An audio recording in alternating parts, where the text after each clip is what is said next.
I don't know why everybody making a big deal about Kirk Cousins getting benched. If you all remember in 2012, we drafted Robert Griffin III, second overall pick, and later on in the fourth round, we drafted Kirk Cousins. And yeah, Kirk Cousins played better than all three, and he was eventually the starter. But 12 years later, now he know how RG3 felt when he was drafted. When Kirk Cousins was drafted behind him, and Kirk Cousins talking about he wasn't he wasn't mad. Yes, he was mad. But what Atlanta did, Atlanta, Atlanta was smart because they knew Kirk Cousins as a numbers machine.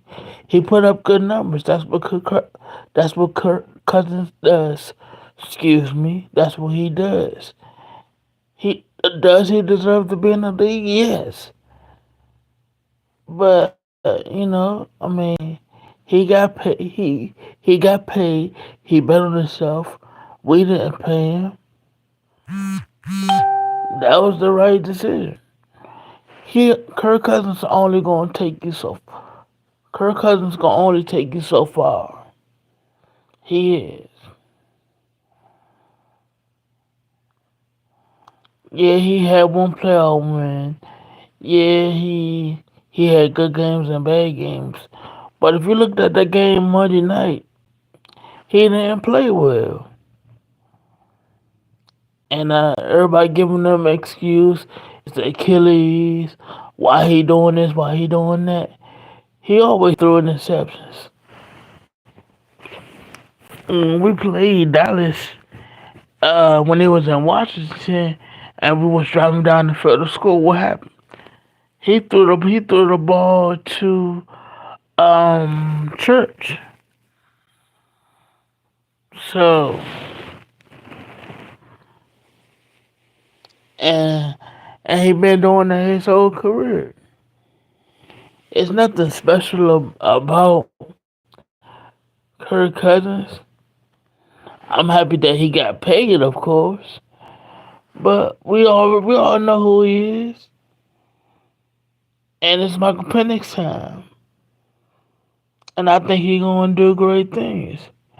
Everybody was saying, "Oh, why they draft Michael Penix?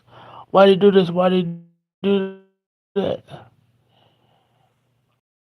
Because he only gets you so far. He not gonna take you to the Super Bowl. He just gonna continue to put up numbers, have good seasons, might win a playoff game, might not. Daniel Jones beat Kirk Cousins, and and that's when the Giants gave Daniel Jones $40 million just because he beat Kirk Cousins, and Daniel Jones had a good year that year. But Daniel Jones and Kirk Cousins, they are the same guy.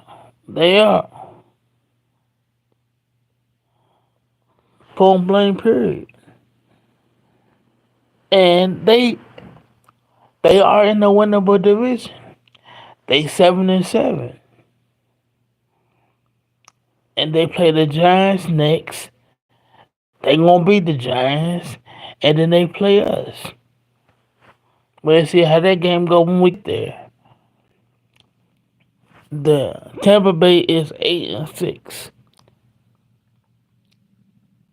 The Falcons are 7-7.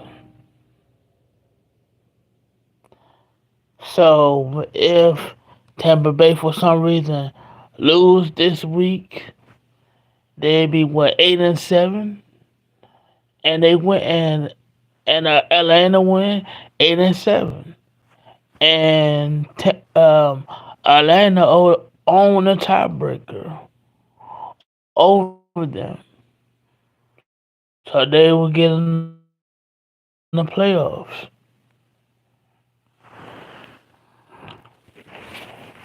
We gotta stop babyfying these quarterbacks when they playing bad. We gotta call it like we said. I don't care if you pay Kirk Cousins $180 million. If he playing bad, bench him.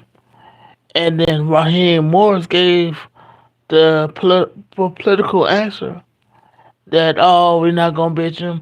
We're gonna stay with Kirk. I know that was a I know that was the answer.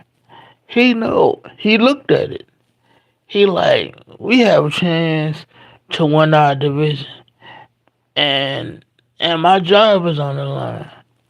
If I don't make this move, I'm gonna lose the team.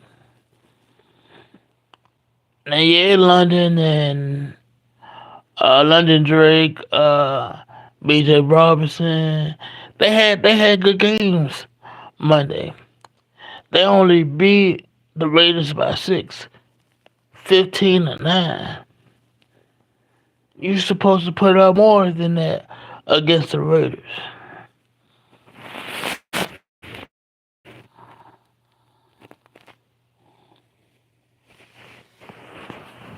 So and just like what's my man name? Trevor Lawrence. He got 50 million. What he do? Nothing. Some people in the organization might like Trevor Lawrence. Others may not. So and you see what the Giants did? They released Daniel Jones later on in the season. So nobody is going to keep their job. Everybody could be replaced.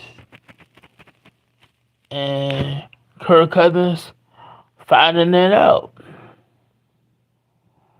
You know, it's bigger than you. The NFL always gonna be here, and they always looking for your replacement. Will Michael Penix be a good quarterback? I think he will. He's shown flashes in the preseason, so gotta ride with him. Gotta stop holding these young guys back, man. Let them play. And Stephen A. Smith said, oh, he a rookie and all that. Man, Jake Daniels a rookie. Caleb Williams a rookie. They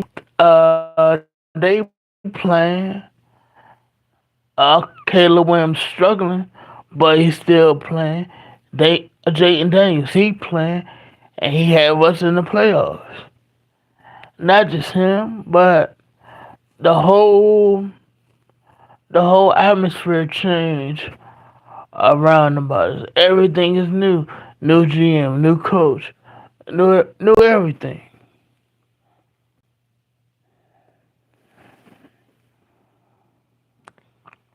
And they talking about something, yeah, he played a long time. I don't care if he played a long time. Kirk Cousins. It's a it's a performance based league.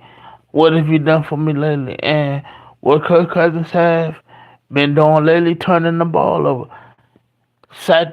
getting sacked. Just look at the first game that they played against Pittsburgh.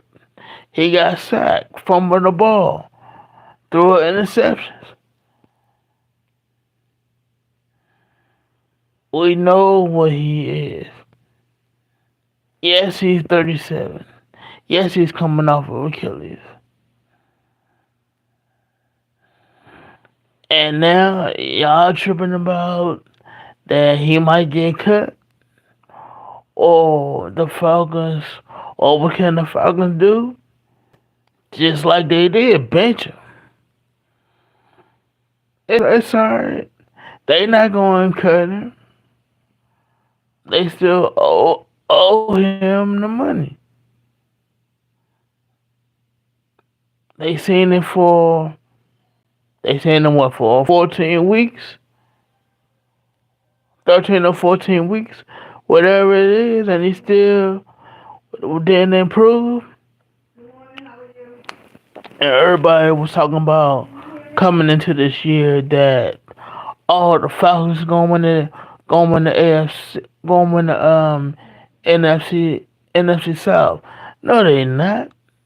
I didn't believe that because you still had Tampa, who won the division 2 years in a row, on the verge of winning, on the verge of winning the, on the verge of winning the division again. So, and we gotta give a shout out to Todd Bowles and Baker Mayfield. Everybody thought Tampa Bay was done. They wasn't.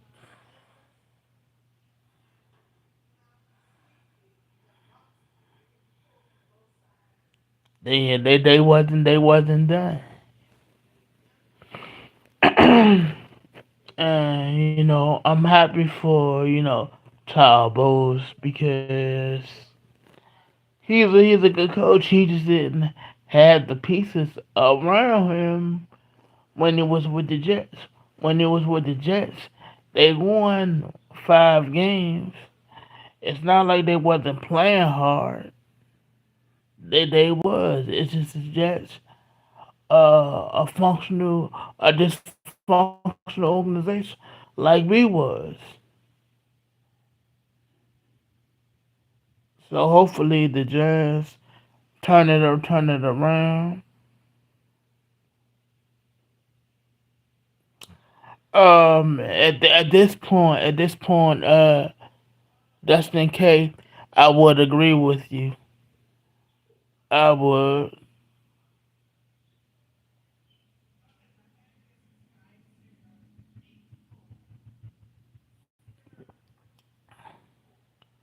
but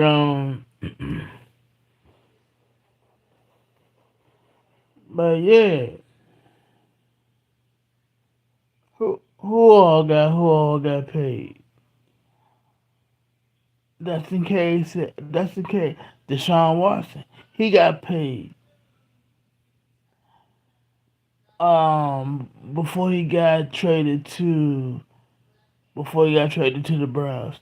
The Browns tore tore his Texans deal that he got from the Texans, tore that up, gave him a whole new contract, and he haven't delivered. We already know what he went through off the field, but what happened? He broke his collarbone 1 year. They went and got a 39-year-old Joe Flacco off the couch, who was at home with his family. They got him. He came in there, took them to the playoffs. Then they traded him. They traded Joe Flacco to the Colts. This year they brought Jameis in there. Jameis won two games, and then uh, Deshaun Watson tore his Achilles.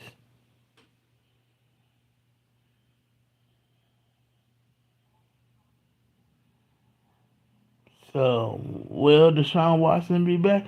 I don't know. He's injury. He's injury. He's injury prone. So we'll see what happens with that situation. I think the Browns should have benched Deshaun Watson earlier. Yeah, Deshaun Watson had some good games this year, but he also had some games where he looked terrible. It's not that Deshaun Watson. That Deshaun Watson in Houston. That Deshaun Watson is gone. You have guys continuously every year rise up the ranks. They forget about Everybody forgot about Deshaun Watson. they don't even bring his name up as being a top quarterback anymore. Like Will Smith said in a Bag of Rants, that ran off Judah, the man you used to be, you will never see him again. That's the same thing about Deshaun Watson that I'm saying. That the same Deshaun Watson that we saw in Houston, we'll never see him again.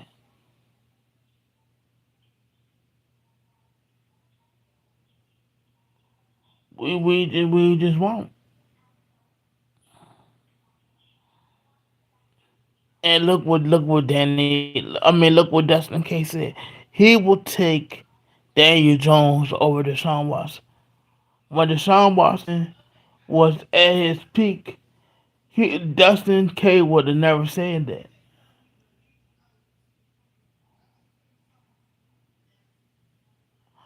All these other guys are better than Deshaun Watson. Hell, they better than Kirk Cousins. But Kirk Cousins do belong in the league. I would say Kirk Cousins, maybe I would say he's in the top um 15, 16 range. Yeah, I put him right there. Between 16 or 17. Depending on who you ask.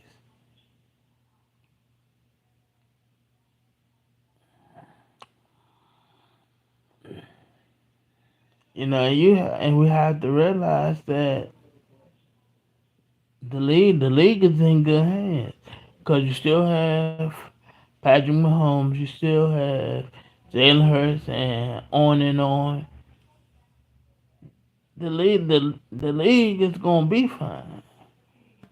It's just that these quarterbacks who are 37, like Kirk Cousins is, like Aaron Rodgers is, he's 40. He been playing bad. Aaron Rodgers been playing bad the whole season. Couple of games he's been playing well, but the time their time is running out, and you know the new age quarterback is in. It's the same thing with coaching. All the old school coaches is out,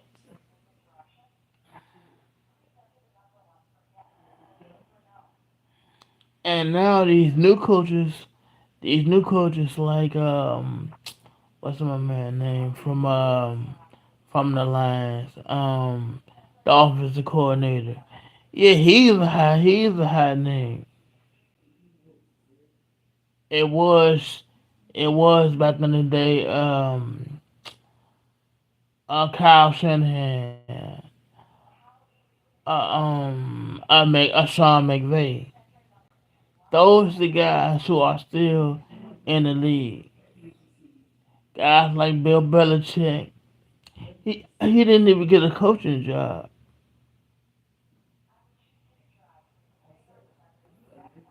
this year, and he just became Bill Belichick just became the North Carolina head coach. I think Bill Belichick gonna do great things.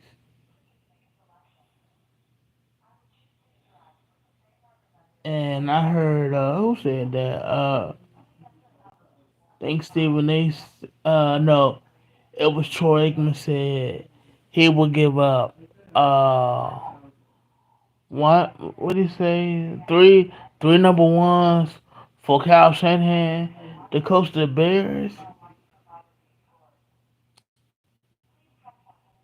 That's too much. But the problem with the Bears are Caleb Williams. He have to stop holding on to the ball a long time. He gotta stop thinking that he's still in college. He not. He in the pros now, and he overthrowing guys and things like that. That's not gonna get it done. Caleb will be fine, and everybody got on Justin Fields for playing bad. When you look at his numbers, like I did when he was in Chicago, Justin Fields, I'm talking about, he had damn good numbers. And yes, Caleb Williams have a Keenan Allen, Roman Dumas Day, and all them guys, and the Swift, DeAndre Swift.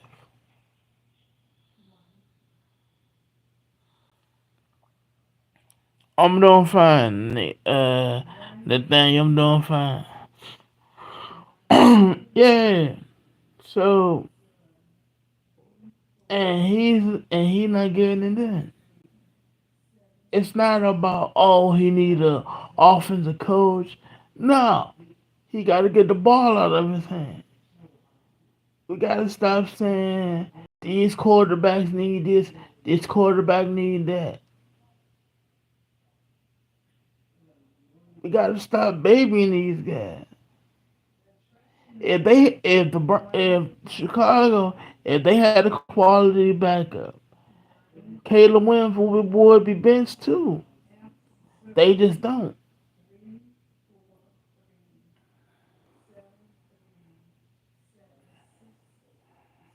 Yeah,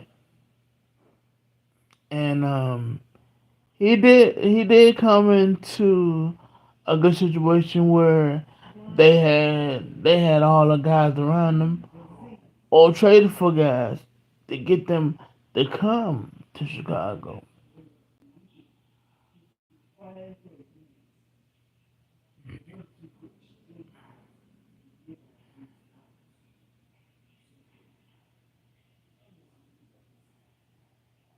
So is it the coaches? No, it's the Bear. It's Caleb Williams, and ever since the Northwest Hail Mary, I like to call it, we broke that that play. That play destroyed their season. Period. Because going into that game, Chicago was 4-2. One play destroyed their season.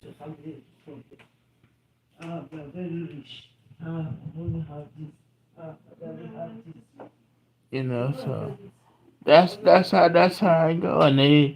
And ever since then, they've been on the downfall ever since. So the offensive coordinator, gonna have to tell Keller, look, get the ball out your hand. You see one of your guys up, hit your guy, don't overthrow him. Now Caleb had some good games. He just struggling, and it is his rookie year. So we'll see how he do next year. If he's still struggling, it's not the it's not the offensive coordinator, it's not the coach. It's continue to be him. And the Bears, just like we have, had problems at the quarterback position. Had other guys starting just like the Bears did.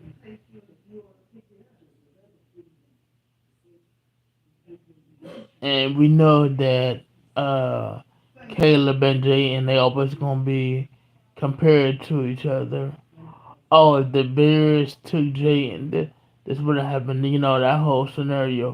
What if?